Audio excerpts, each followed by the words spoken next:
Good vibes muna tayo. Naghatid naman ng saya online si Rain or Shine star guard Adrian Nocum matapos ibahagi ang nakakatawang office mystery ng kaibigan ng kanyang teammate na si Andre Karakut kung saan tinitesting niya ang logical capability ng kanyang asawa. Ang ibang detalye alamin sa pag-abante ni Jonas Lavarias.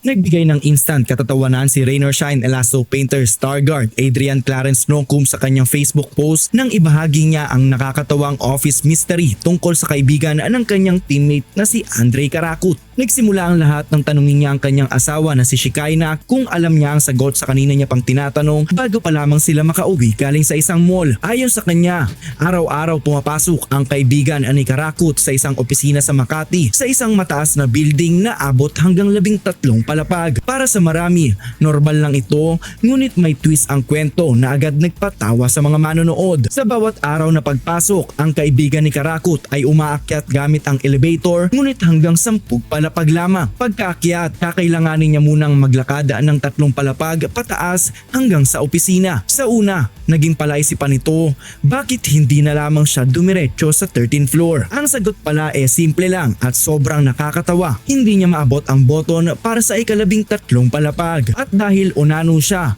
kailangan niya munang maghagdan mula 10th floor paakyat sa kanyang opisina. Ang simpleng office routine na ito na para sa iba ay ordinaryong araw lamang ay naging instant comedy sa kwento ni Nocum at agad nagdulot ng positive vibes sa mga manonood. Ako, si Jonas Lavarias, Abante Sports, now na.